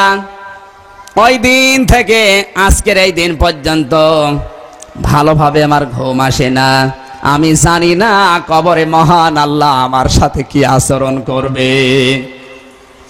আমার মা বোনেরা, পৃথিবীতে আল্লাহ যেই মহিলাকে সালাম দিয়েছেন নিজে, বিশ্বনবী একদিন চোখের পানি ফেলে, আনন্দের পানি ফেলে ডাক দিয়ে বলে, খাদিজা তোমার নারী জন্ম সার্থক, মহান আল্লাহ নিজে তোমাকে সালাম দিয়েছে। হযরতে খাদিজা হাওমাও করে কেঁদে ফেললেন, ডাক দিয়ে বলে, ইয়া রাসূলুল্লাহ, আমি নারী হয়ে জন্ম নিয়ে আমার জীবন সার্থক, আমি সফল হয়ে গেছি, আল্লাহ আমাকে সালাম দিয়েছে। আল্লাহর সালামের জবাব কিভাবে দিতে হয় আমি জানি না, আপনি আমার পক্ষ থেকে আল্লাহর সালামের জবাবটা দিয়ে দেবেন। নবীজি বলেন, খাদিজা আল্লাহ না, হযরতে জিবরাইল পর্যন্ত আমাকে সালাম দিয়েছে। হযরতে খাদিজা বলে, ওয়া আলাইকুম আসসালাম, জিবরাইলকে আমার সালামের উত্তরটা জানিয়ে দেবেন। যে খাদিজার এত মর্যাদা, এত সম্মান, মা বোনেদেরকে বলছি, বিবেকের কাছে প্রশ্ন করেন, কত বড় আমল থাকলে আল্লাহ তারে সালাম দেয়। সেই মহিলা চিন্তায় টেনশনে পেরেশানি আছে, না জানি কবরে আমার কি হয়। তাও মাত্র একদিন নবীজির কাছে শুনেছিলেন, খাদিজা কবরের চিন্তা একটু করবা।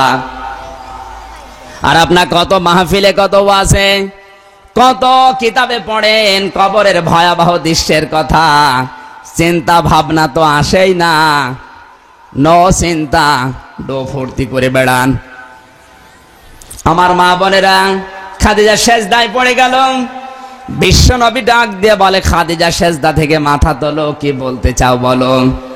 খাদিজা বলে, স্বামী আমার, জীবনে কোনো দিন আপনার কাছে আমি কোনো আবদার করি নাই। মা বোন যারা এসেছেন তাদেরকে বলছি, স্বামীর যতটুকু ইনকাম, যতটুকু পায়, তার উপরে কোনো আবদার আপনি করবেন না। আপনার আবদার রক্ষা করতে গিয়ে যদি স্বামী কোনো অবৈধ ইনকাম করে, অবৈধ পথে পা বাড়ায়, ও অবৈধ কাজ করে যে গোনা হবে, আপনার আমল নামায় আল্লাহ ফেলাক্সি লোড করে পাঠিয়ে দেবে। নাউজুবিল্লাহি মিন যালিক। কোরআনে কারীম জানিয়েছে, মাই ইয়াশফা শাফাআতান হাসানাতান ইয়াকুল লাহু নাসীবুম মিনহা ওয়া মান ইয়াশফা শাফাআতান সাইয়্যাতান ইয়াকুল লাহু কিফলুম মিনহা ওয়া কানা আল্লাহু আলা কুল্লি শাইইন মুকীতা। আল্লাহু আকবার। সূরা নিসা 5 নম্বর পারার 10 নম্বর পৃষ্ঠার 10 নম্বর লাইনের 85 নম্বর আয়াত। এটা তাফসীরে তাবারী থেকে বলছে, রব্বুল আলামিন বলেন, পৃথিবীতে যে একটা ভালো কাজের সূচনা করে, আর কোন মানুষ যদি ওই ভালো কাজকে সমর্থ জানায়, ও ভালো কাজটা করে যে সওয়াব পাবে, সমর্থ করলে ঠিক ওই রকমই সওয়াব পাওয়া যাবে। স্বামীকে ন্যায় পথে, হকের পথে, সত্য পথে চালানোর জন্য আপনি যে সহযোগিতা করবেন, কথা দিয়ে, কাজ দিয়ে, আপনার ব্যবহার দিয়ে, স্বামী যদি ভালো কাজ করে সওয়াব পায়, ঠিক একই সওয়াব আপনার আমল নামায় আল্লাহ ফেলাক্সি লোড করে পাঠিয়ে দেবে। সিস্টেম অপরাধে দেখুন, আল্লাহ পাক বলেন, কোন মানুষ যদি মন্দ কাজে আঞ্জাম দেয়, আর ওই মন্দ কাজে কোন মানুষ যদি সহযোগিতা করে, সাপোর্ট করে, সমর্থন করে, মন্দ কাজে আঞ্জাম দিয়ে যে গোনাটা হবে, আপনি যেহেতু সমর্থ করেছিলেন, সাপোর্ট দিয়েছিলেন, আপনার আমল নামায় ঠিক ওই রকম গোনায় আল্লাহ লিখে দেবে। হযরতে লূত আলাইহিস সালামের স্ত্রীকে আল্লাহ জাহান্নামে দেওয়ার কারণ আমি যতগুলো দেখেছি, কোরআনে কারীম জানিয়েছে, ফাজাইনাহু ওয়া আহলাহু ইল্লা ইমরাতাহু কানাত মিনাল গাবিরিন। সূরা আরাফ 8 নম্বর পারা 20 নম্বর পৃষ্ঠা 3 নম্বর লাইনে 83 নম্বর আয়াত। এটা তাফসীরে মনির থেকে বলছে, আল্লাহ রাব্বুল আলামিন বলেন, দুইজন ফেরেশতাকে পাঠিয়ে দিলাম আসরের নামাজের সময়। দুইটা ফেরেশতা এসে ডাক দিয়ে বলে, আল্লাহর নবী লূত, আপনার উম্মত যারা আছে তাদেরকে নিয়ে আপনারা এখান থেকে চলে যান। আজকে মাগরিবের সময় আল্লাহর গজব আমরা এখানে নাজিল করব, কিন্তু সাবধান, ইল্লাম রাতাহু, আপনার স্ত্রীকে নেবেন না। প্রশ্ন আসতে পারে, হযরত লূত আলাইহিস সালামের স্ত্রীর চরিত্র খারাপ ছিল? কখনো না। কোন নবীর স্ত্রীর চরিত্র খারাপ ছিল না, তারা চরিত্রহীনাও ছিলেন না। কারণ কোন হারাম রক্তের ভেতরে আল্লাহ নবীদের রক্ত প্রবেশ করান নাই। যতগুলো তাফসীর আমি দেখেছি, সব মুফাসসির আয়াতের ব্যাপারে একই বক্তব্য দিয়েছেন। লূত আলাইহিস সালামের স্ত্রীকে আল্লাহ যখন গজব নাজিল করেন, তখন ধ্বংস করে জাহান্নামে পাঠিয়েছেন, একটাই মাত্র কারণ, তার চরিত্র ভালো ছিল। সে চরিত্রহীনা ছিল না, কিন্তু সে চরিত্রহীনদেরকে সাপোর্ট করত। চরিত্রহীনদেরকে সাপোর্ট করার কারণে লূত নবীর স্ত্রী হওয়ার পরেও যদি জাহান্নামে যায়, আপনি আপনার স্বামীকে কোনো অবৈধ কাজে যদি সাপোর্ট করেন, সহযোগিতা করেন, আপনার মন রক্ষা করতে গিয়ে যদি কোনো অবৈধ কাজ করে, আল্লাহর কসম লূত নবীর স্ত্রীর সাথে আপনাকে আল্লাহ জাহান্নামে দেবে। নাউযুবিল্লাহি মিন যালিক। এজন্য ভালো কাজে যদি আঞ্জাম দেন, আমার মা বোনেরা, খাদিজাতুল কুবরা ডাক দিয়ে বলেন, স্বামী আমার, কোন আবদার জীবনে আপনার কাছে করি নাই, আজকে একটা আবদার আপনার কাছে আমি করতে চাই। আমি এখনো পর্যন্ত জানতে পারি নাই ধারা বর্ণনায় মহান আল্লাহ কবরের ভেতরে আমার সাথে কি আচরণ করবে। সুতরাং আপনি কবরের সওয়াল জবাবের যে প্রশ্নের উত্তর আপনি আমার পক্ষ থেকেই দিয়ে দেবেন। 2 নম্বরে আমার আরজি, আপনার শরীরের জামা দিয়ে জুব্বা দিয়ে আমার কাফন বানিয়ে দেবেন। 3 নম্বরে আমার আরজি, কবরে রাখার আগে আপনি নিজে একটু কবরের ভেতরে গড়াগড়ি করবেন। আমার মা বোনেরা গভীর চিন্তা করেন, যাকে আল্লাহ সালাম দিলেন, যেই মহিলাকে আল্লাহ সালাম দিলেন, যেমন তেমন মহিলা না। এই মহিলা যদি কবরের চিন্তায় এত পরেশান থাকে, আমাদেরও চিন্তা করার দরকার আছে। কারণ নবীজি জানিয়েছেন, কবর হয়তো কারো জন্য জাহান্নামের গর্ত হবে, আর কারো জন্য জান্নাতের বাগান হবে। হযরতে খাদিজাতুল কুবরা সেজদা থেকে যখন মাথা তোলে না, নবীজি ডাক দিয়ে বললেন, খাদিজা, তোমার 2টা আদেশ আমি মেনে নিতে পারি, কিন্তু 3 নাম্বার আরজি আমি মানতে পারলাম না। আমার জুব্বা দিয়ে তোমার কাফন বানিয়ে দেব। 2 নম্বরে তোমাকে আমি কবরে রাখার আগে আমি কবরে গড়াগড়ি দেব। 3 নম্বরে তোমার কবরের প্রশ্নের উত্তর এটা আমি পারবো না, কারণ আদম থেকে পর্যন্ত যত মানুষ দুনিয়া থেকে বিদায় নিয়েছে, কেউ কারো কবরের প্রশ্নের উত্তর দেয়নি, প্রত্যেককেই নিজের প্রশ্নের উত্তর দেওয়া লেগেছে। হযরতে খাদিজা বলে, ইয়া রাসূলুল্লাহ, হে আমার স্বামী, আপনি যদি এ দায়িত্ব নিতে না চান, মহান আল্লাহ যতক্ষণ পর্যন্ত, আল্লাহ পাক যতক্ষণ পর্যন্ত এক প্রশ্নের জবাব না দেবে, ততক্ষণ আমি সেজদা থেকে মাথা তুলব না। আমার মা বোনেরা, ফেরেশতা জিবরাইল এসে গেছে, ডাক দিয়ে বলে, ইয়া রাসূলুল্লাহ, হে খাদিজার চোখের পানি মঞ্জুর হয়ে গেছে, তাকে সেজদা থেকে মাথা তুলতে বলুন। তার কবরের প্রশ্নের উত্তর তারে দেওয়া লাগবে না, আপনাকেই দিতে হবে। আল্লাহর নবী, বিশ্ব নবী বলেন, খাদিজা, সেজদা থেকে মাথা ওঠাও, তোমার চোখের পানি মহান আল্লাহর দরবারে মঞ্জুর হয়ে গেছে। 3 দিনের মাথায় খাদিজার ইন্তেকাল হয়ে গেল। নবীজি নিজে জুব্বা দিয়ে তার কাফন বানিয়ে দিলেন। কবরের ভেতরে রাখার আগে একটু গড়াগড়ি করলেন। কবরে রাখার পরে নিজের হাতে মাটি দিয়ে 2টি হাত কবরের উপরে দিয়ে বসে আছে। সাহাবীরা বলে, হুজুর বাড়ি যাবেন না? বিশ্ব নবী বলেন, সাহাবীরা বাড়ি চলে যাও, খাদিজার সাথে আমার কথা দেওয়া আছে। কিছুক্ষণের ভেতরে ফেরেশতা এসেছে মুনকার নাকির, ডাক দিয়ে বলে, মার রব্বুকা ওয়া মান নাবিয়্যুকা ওয়া মা দীনুকা। উপর থেকে নবীজি ডাক দিয়ে বলে, ফেরেশতারা, খাদিজাকে প্রশ্ন করো না, খাদিজার আল্লাহ আমার আল্লাহ, খাদিজার ধর্ম আমার ধর্ম ইসলাম, আর খাদিজার নবী আমি নবী, বিশ্ব নবী মুহাম্মদুর রাসূলুল্লাহ। আমার মা বোনেরা, স্বামীর আনুগত্য করবেন, স্বামীকে ভক্তি শ্রদ্ধা করে পৃথিবীতে যে মানুষগুলোই বিদায় নিয়েছে তারা অমর হয়ে আছে। হযরতে আয়েশা সিদ্দিকার নাম আমরা জানি। স্বামীকে ভক্তি শ্রদ্ধা করার কারণে মহান আল্লাহ তাকে আজও চিরন্তন করে রেখেছে। তার নাম শুনলে মানুষ পড়ে রাদিয়াল্লাহু তাআলা আনহা। মহান আল্লাহ তার উপরে রাজি হয়ে গেছে যেভাবে তারা আল্লাহর উপরে রাজি। আমার মা বোনের জন্য এমন জীবন গঠন করে রাখা দরকার কোরআনে কারীম জানিয়েছে ফামা বাকাত আলাইহিমুস সামাউ ওয়াল আরদু ওয়া মা কানু মুনসারিন। সূরা দোকান 25 নাম্বার পারার 16 নাম্বার পৃষ্ঠা 2 নাম্বার লাইনের প্রথম নাম্বার রুকুর শেষ নাম্বার আয়াত, এটা 29 নাম্বার আয়াত।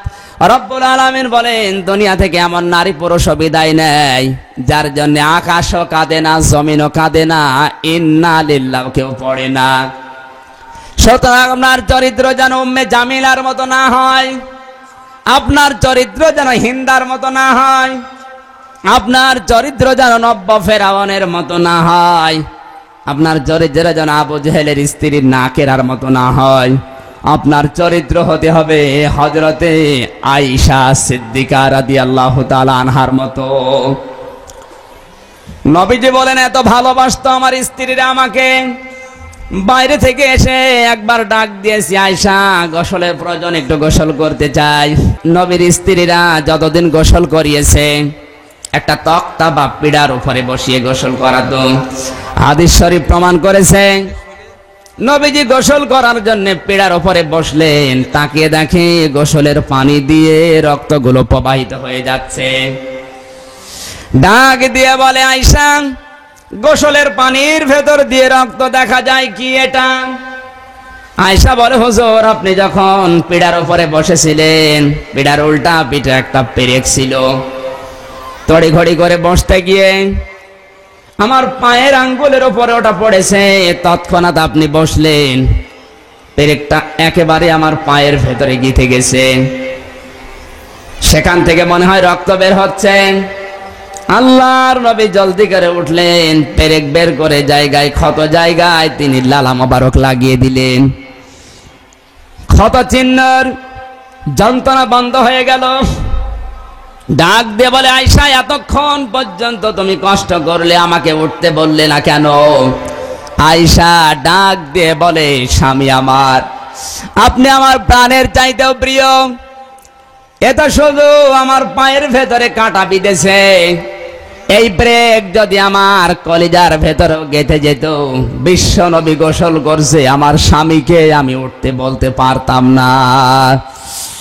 আপনার চরিত্র যদি এইরকম হয় অবশ্যই স্বামী আপনাকে বিশ্ব নবীর মতোই ভালোবাসবে, কারণ নেককার হওয়ার জন্য এই সমস্ত গুণগুলো অর্জন করা আবশ্যকীয়। 2 নম্বরে হাফিজাতুল লিল গায়বি বিমা হাফিজাল্লাহ। আল্লাহ পাক বলেন নেককার মহিলার গুণাবলী, আল্লাহ তাদেরকে যে হেফাজতের জিনিসগুলো দিয়েছে তারা এই বিষয়গুলো হেফাজত করে রাখবে। স্বামী যখন বাইরে চলে যাবে অবশ্যই আপনি আপনার সন্তান, স্বামীর সম্পদ আদি এগুলো হেফাজত করে রাখবেন, কারণ এর দায়িত্ব আপনাকে আল্লাহ দিচ্ছেন নিজে। আল্লাহর আদেশ মানা অবশ্যই আপনার জন্য ফরজ। পৃথিবীতে কেউ যদি, বাংলাদেশের ভেতরে কেউ যদি প্রধান বিচারপতির রায় মেনে না নেয় অবশ্যই তার স্থান হবে বাংলাদেশের জেলখানা। প্রধান বিচারপতি এসকে সিনহার আদেশ যদি কেউ না মানে বাংলাদেশের বর্গ সীমানার ভেতরে তাকে থাকতে দেওয়া হবে না, থাকতে দিলে রাখা হবে তার জেলখানায়। মহান আল্লাহ বলেন আমার বান্দীদের প্রতি আমি যে রায় দিয়েছি হাফিজাতুল লিল গায়বি বিমা হাফিজাল্লাহ, যে বিষয়গুলো সংরক্ষণ করার জন্য হেফাজত করার জন্য আমি আল্লাহ রায় দিয়েছি, আমার রায় যদি আমার বান্দীরা মেনে না নেয় আমি আল্লাহর একটা জেলখানা আছে তার নাম জাহান্নাম। সুতরাং আপনার এই জাহান্নাম থেকে বাঁচতে হলে, জাহান্নামের কঠিন যন্ত্রণাদায়ক পীড়াদায়ক আযাব থেকে বাঁচতে হলে মহান আল্লাহ যে হেফাজতের বিষয়গুলো দিয়েছে হেফাজত করতেই হবে, মাস্ট বি। তার 1 নম্বরে আপনার শরীর। কবুল বলার পর থেকে এই শরীর স্বামী বাদে অন্য কারোর জন্য বিলিয়ে দেওয়া জায়েজ নেই, হারাম। আজ পরকীয়া প্রেমের মাধ্যমে বাংলাদেশে যেটা ঘটছে অধিকাংশগুলোর জন্য দায়ী তার স্ত্রীরা। কারণ জেনা ব্যভিচারের এই কাজটা, বেলিল্লাপনা, উলঙ্গপনা, বেহাপনার কাজটা শুরু করার জন্য আল্লাহ যে আয়াত দিয়েছেন, আগে দিয়েছেন মেয়েদের নাম, আয-যানিয়াতু ওয়াজ-যানি ফাজলিদু কুল্লা ওয়াহিদিম মিনহুমা ইলা আখিরি আয়াত। সূরা নূরের ভেতরে আল্লাহ এই জেনা ব্যভিচারের কাজটা শুরু করার আগে মেয়েদের নাম দিয়েছেন। আজও বাংলাদেশে আমরা প্রমাণ পেয়েছি বেলিল্লাপনা, উলঙ্গপনা করার জন্য পুরুষদের চাইতে মেয়েরাই অগ্রগামী বেশি। এই যে আজকে 11 তারিখ আর 3 দিন পরে যে দিবস আসতেছে, বিশ্ব বেহায়া দিবস, বিশ্ব ভালোবাসা দিবস না এটা। মুসলমান মেয়েরা কান খাড়া করেন। 14 ফেব্রুয়ারি ভ্যালেন্টাইন ডে পালন করার জন্য যারা টাকা গুছিয়েছেন, অনেক মেয়ে আছে তারা টাকা পয়সা বাবা মার কাছ থেকে 1 বছরে গুছিয়ে গুছিয়ে রাখে, 14 ফেব্রুয়ারি এই দিবস পালন করবে। জোরে বলেন নাউজুবিল্লাহ। এই দিবসটা এনেছিল ইংল্যান্ড থেকে কোলাঙ্গার শফিক রেহমান। ওর নাম ছিল শফিক রহমান। সাংবাদিকরা জিজ্ঞাসা করেছে, স্যার আপনার নাম তো শফিক রহমান, রেহমান করলেন কেন? শয়তান ডাক দিয়ে বলেছে সাংবাদিকরা, রহমান শব্দের ভেতরে মৌলবাদের গন্ধ পাওয়া যায়, এই জন্য আমি রহমান কেটে রেহমান করেছি। মুসলমান মা বোনেরা, যে শয়তান আমার আল্লাহর নাম পরিবর্তন করতে পারে, সেই শয়তানের নিয়ে আসা বিশ্ব ভালোবাসা দিবস পালন করা কোন মুসলমান মেয়ের জন্য শোভা পায়? বিবেক যদি আপনার থাকে, কখনো এই 3 দিন পরে যে দিবস আসতেছে 14 ফেব্রুয়ারি, আমার মনে হয় আপনি পালন করতে পারেন না। মুসলমানের প্রতিটি সেকেন্ড, প্রতিটি মিনিট, প্রতিটি ঘন্টা, প্রতিটি দিন, প্রতিটি বছর সবই ভালোবাসার। যাদের জীবনে ভালোবাসা নেই তারা পালন করবে ওইটা। আমাদের তো সব সময় ভালোবাসা। মায়ের জন্য সন্তানের ভালোবাসা, সন্তানের জন্য মায়ের ভালোবাসা, ভাইয়ের জন্য বোনের ভালোবাসা, স্বামীর জন্য স্ত্রীর ভালোবাসা। কোরআনে কারীম জানিয়েছে, হুন্না লিবাসুল লাকুম ওয়া আনতুম লিবাসুল লাহুন্না। সূরা বাকারা 2 নম্বর পারার 7 নম্বর পৃষ্ঠা 9 নম্বর লাইনের 187 নম্বর আয়াতের মাঝের অংশ এটা। রব্বুল আলামিন বলেন, তোমরা নারী পুরুষ একে অন্যের পোশাক। পোশাকের কাজ কয়েকটা। পোশাক 1 নম্বরে মানুষের শরীরের সৌন্দর্য বৃদ্ধি করে। স্বামী স্ত্রীর সৌন্দর্য বৃদ্ধি করবে, সৌন্দর্য স্ত্রী স্বামীর সৌন্দর্য বৃদ্ধি করবে। তার মানে তাদের গোপন কথা তারা বাইরে বলবে না। কিন্তু আজ মেয়েদের অভ্যাসটা বেশি, স্বামী যা করে সব জনগণের কাছে বলা শেষ। পরিবেশনায় তাহজিব সেন্টার। আপনি কিসের পোশাক? মোবাইল আপনাকে তো আল্লাহ পোশাক বানিয়েছে স্বামীর জন্য, আর স্বামী যারা আসবে রাতের বেলা তাদেরকেও সাইজ করা হবে। তারাও কিন্তু স্ত্রীর জন্য পোশাক। স্ত্রী যদি কোনো ভুল করে, কোনো দোষ করে, মানুষের সামনে বলা তো দূরের কথা, ওগুলো গোপন করে রাখা ফরজ। কোরআনে কারীম জানিয়েছে, আল্লাহ রাব্বুল আলামিন বলেন, ওয়ালা তানসাউল ফাদলা বাইনাকুম। হে পৃথিবীর স্বামীরা, আজকে কোনো বিষয় নিয়ে স্ত্রীর উপরে মন খারাপ হয়েছে কোনো আচরণী ব্যবহারে, হঠাৎ করে সিদ্ধান্ত নিও না। পেছনের জীবনের কথা মনে করে আজকের অপরাধ মাফ করে দাও। সুবহানাল্লাহ। সম্মানিত মা বোনেরা, আপনারা মনে করছেন আমাদেরকে শুধু বলে, আপনার স্বামীরা রাতের বেলা আসবে, ওদেরকেও শোনাবো ইনশাল্লাহ। আপনাদের চরিত্র ঠিক করার জন্য বলছি, এই জন্যে কারণ এখন যে আয়াত এটা আপনাদের জন্য। হেফাজত করতে হবে নিজের শরীরকে, ফাতেমাতুজ জাহরার মতো হেফাজত যদি করতে পারেন, মরণের সঙ্গে সঙ্গে আপনার ইমানটা নসিব হয়ে যাবে। ছোট্ট কবর আপনার জন্য জান্নাতের টুকরা আল্লাহ বানিয়ে দেবে। কোরআনে কারীম জানিয়েছে, ওয়াকরনা ফি বুয়ুতিকুন্না ওয়ালা তাবাররাজনা তাবাররুজাল জাহিলিয়াতিল উলা। সূরা আহজাব 22 নম্বর পারার প্রথম নম্বর পৃষ্ঠা 4 নম্বর লাইনের 33 নম্বর আয়াতের প্রথম অংশ। এটা তাফসিরে মাজহারি থেকে বলছে, আল্লামা সানাউল্লাহ পানিপতি রহমাতুল্লাহ আলাইহি লিখেছেন, আল্লাহ পাক বলেন, হে মেয়েরা ঘরের পরিবেশে থাকবে, বাইরে যখন যাবে জাহিলি যুগের মেয়েদের মতো রূপ সৌন্দর্য প্রদর্শন করে তাবাররুজ করে বের হবে না।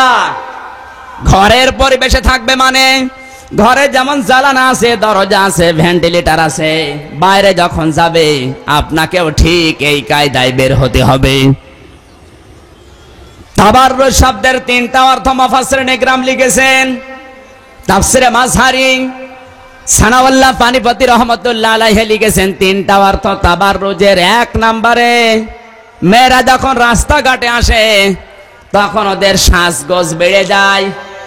মা বোনেরা, তাবাররুজের যে 3টি অর্থ এখন বলবো কোরআন দিয়ে, একটাও যদি কারো জীবনে থাকে মহান আল্লাহ তাকে জাহান্নামেই দেবে। কারণ আদ-দাজ্জুলা ইয়াদখুলুল জান্নাহ, ইয়াদখুল এটা মসারের আলোচনা, বর্তমান ভবিষ্যৎ প্রেজেন্ট ফিউচার।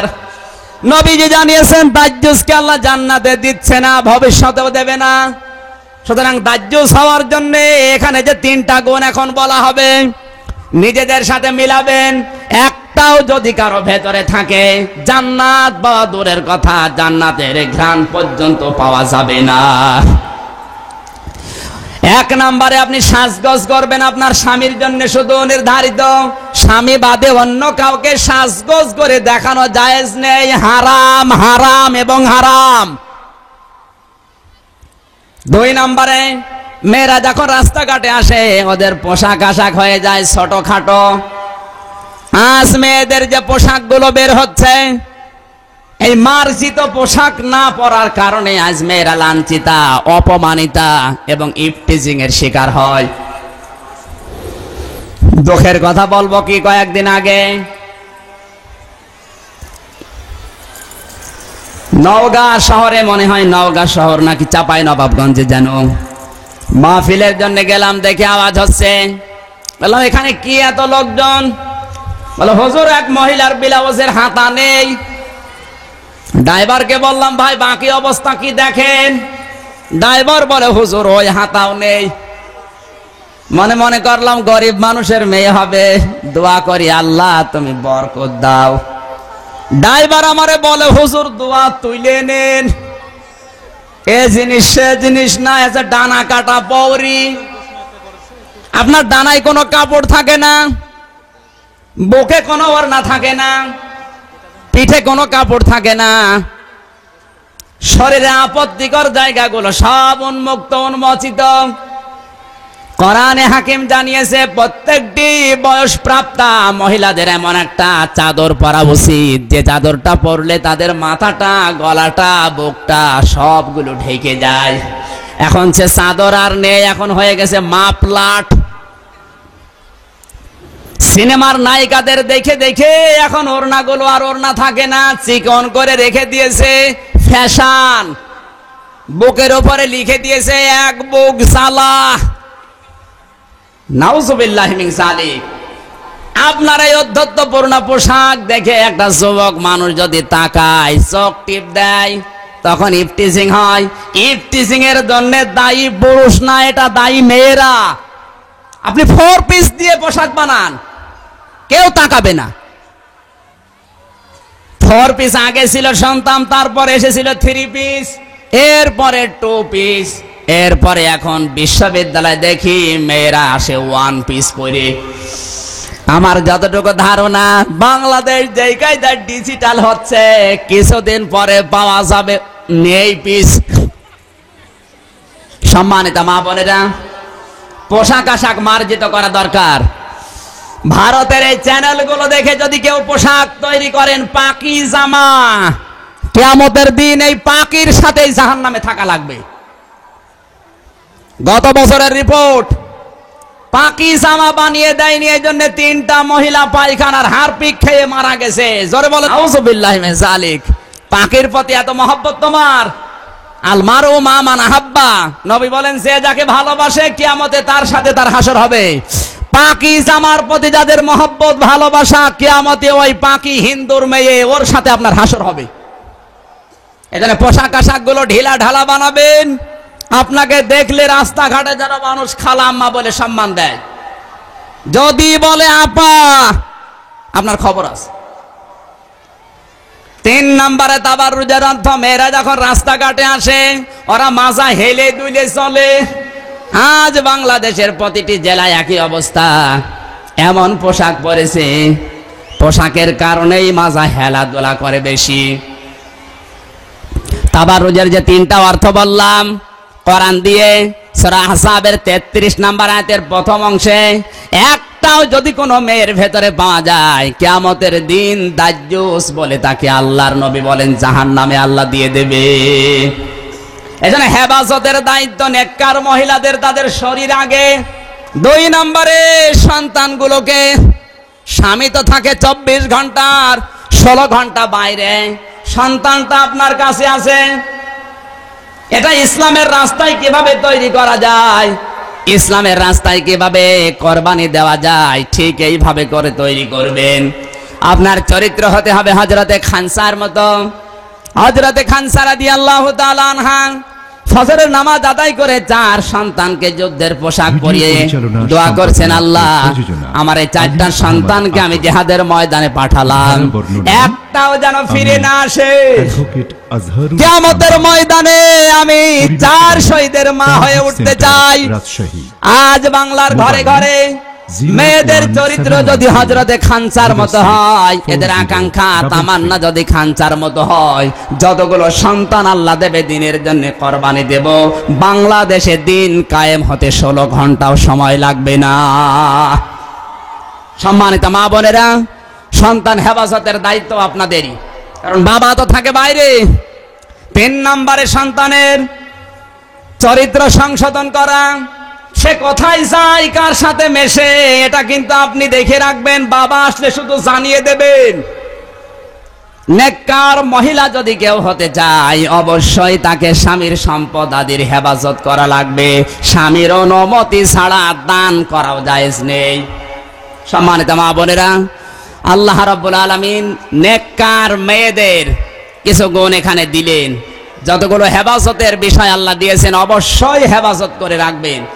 আল্লাহ পাক বলেন, আল্লাতি তাখাফুনা নুশুজাহুন্না ফাইযুহুন্না ওয়াহজুরুহুন্না ফিল মাদাজি'i ওয়াদরিবুহুন্না ফাইন আতা'নাকুম ফালা তাবগু আলাইহিন্না সাবিলা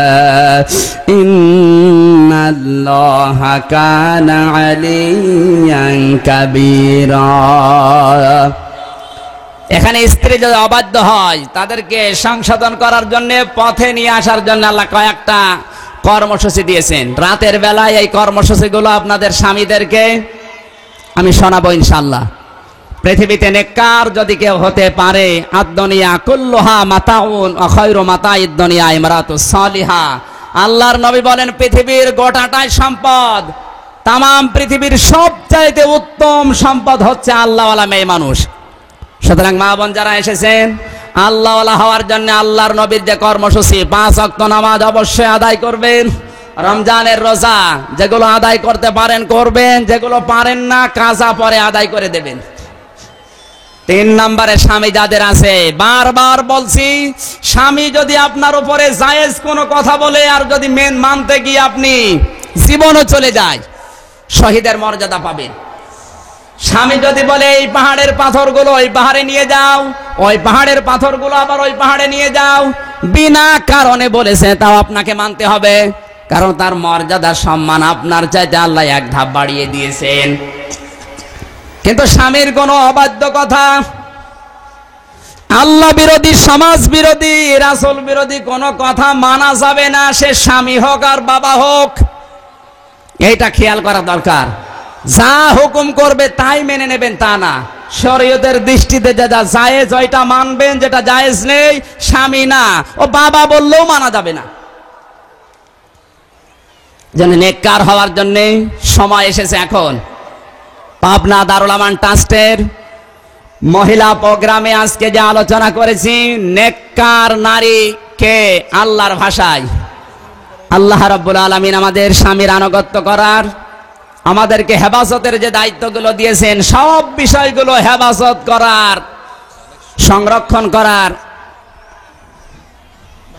গুণাগুণ আল্লাহ যেন আমাদের দান করেন। সকলে বলছে আমিন।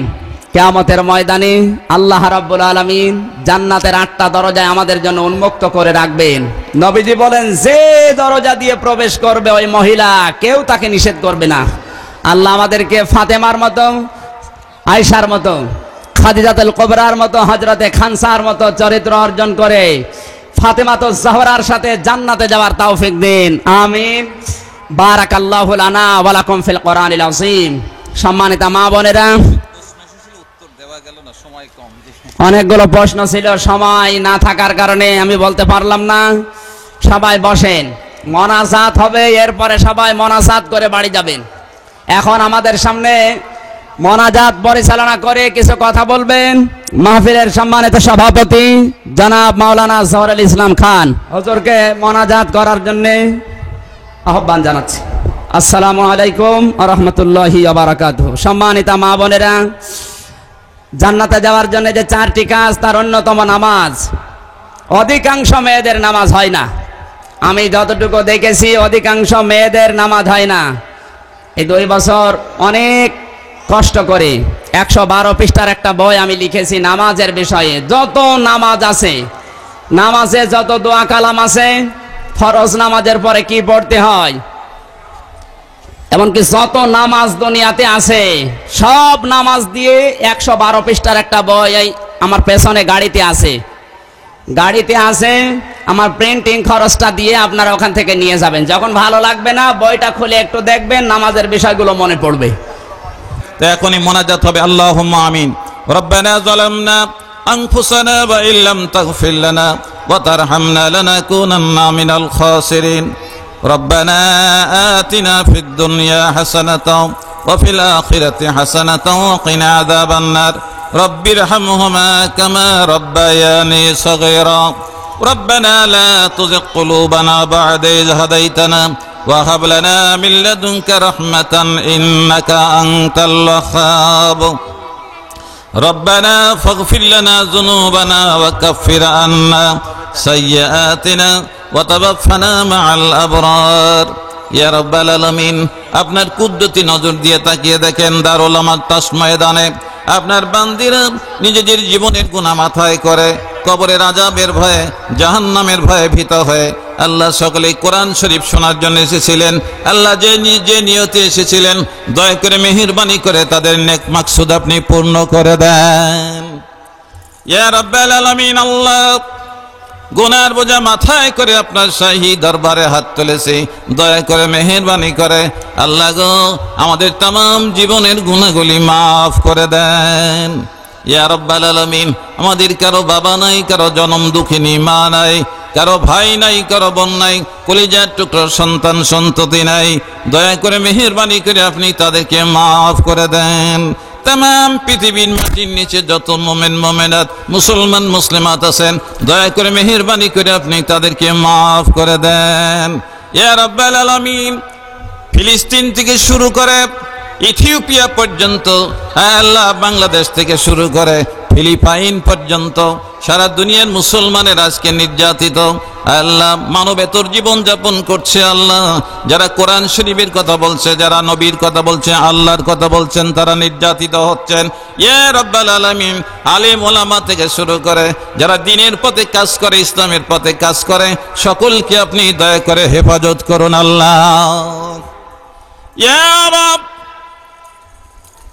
কাল কিয়ামতের মহাময়দানে মানুষেরা যখন নাফসি নাফসি করতে থাকবে, বাঁচাও বাঁচাও করে যখন চিৎকার করতে থাকবে, পানি পানি আওয়াজ উঠে যাবে। সেই মহা মুসিবতের দিনে আজকের এই মাহফিল আমাদের সকলের জন্য নাজাতের জারিয়া করে দেবেন আল্লাহ। ইয়া রাব্বাল আলামিন, কারো শরীর ভালো নেই, সুস্থ নেই, দান করেছেন আল্লাহ। কারো অভাব অনাটন, তারাও দান করেছেন আল্লাহ। কারো স্বামী নাই, কারো সন্তান নাই আল্লাহ। যে যে নিয়তি এই প্রতিষ্ঠানে দান করেছেন, মেহেরবানি করে আপনি কবুল করে নেন রব্বুল আলামিন। বাংলাদেশের 90% মুসলমানের দেশ, সকলে ইসলাম কবুল করে মুসলমান হয়েছেন, ইমানদার হয়েছেন। 90% মুসলমানকে ইসলাম বুঝে মানার তৌফিক দিয়ে দেন আল্লাহ। ইয়া রাব্বাল আলামিন, বাংলাদেশ কি কোরআনী পরিবেশ সৃষ্টি করে দেন আল্লাহ, ইসলামী পরিবেশ সৃষ্টি করে দেন আল্লাহ। ইয়া রাব্বাল আলামিন, আল্লাহ বানিয়ে ট্রাস্টকে আপনি হেফাজত করুন আল্লাহ। ইয়া রব, মাবুদ গো, যেই কোরআন শরীফ হযরত আবু বকরকে পৃথিবীর সেরা মানুষ বানালেন, হযরত ওমরকে সেরা মানুষ বানালেন, হযরত বেলালকে সেরা মানুষ বানিয়েছিলেন, খালেদ ইবনে ওলীদকে পৃথিবীর সেরা কমান্ডার ইন চিফ বানিয়েছিলেন আল্লাহ। ইয়া রাব্বাল আলামিন, সেই কোরআন পাবনার জমিনে আছে, বাংলার জমিনে আছে। যারা সেই কোরআনকে স্তব্ধ করে দিতে চায়, বন্ধ করে দিতে চায়, আপনি দয়া করে মেহেরবানি করে কোরআন শরীফের হেফাজত করুন আল্লাহ। আর যারা বিরোধিতা করতে চায়, মেহেরবানি করে হেদায়েত দিয়ে দেন আল্লাহ। আর যদি ওদের তকদিরে নসিবি হেদায়েত না থাকে, নমরুদ ফিরাউনদের পরিণতি তাদের দিয়ে দেন আল্লাহ। রব্বানা তাকাব্বাল মিন্না ইন্নাকা আনতাস সামিউল আলিম ওয়া তুব আলাইনা ইন্নাকা আনতাত তাওয়াবুর রহিম। سبحان ربك رب العزة عما يصفون وسلام على المرسلين والحمد لله رب العالمين وجعل آخر كلامنا عند الموت لا إله إلا الله محمد رسول الله। আসসালামু আলাইকুম ওয়া রাহমাতুল্লাহি তাআলা ওয়া বারাকাতুহু। সুপ্রিয় দর্শক শ্রোতা, এতক্ষণ আপনারা শুনছিলেন হাফেজ মাওলানা মুফতি আমির হামজা সাহেবের গুরুত্বপূর্ণ বক্তব্য। ভিডিও পরিচালনা, সম্পাদনা ও প্রযোজনা আলী আহমদ আকন্দ। ধারা বর্ণনায় আমি অ্যাডভোকেট আজহারুল ইসলাম রানী। পরিবেশনায় তাহজিব সেন্টার, রাজশাহী। মোবাইল 01712 064033।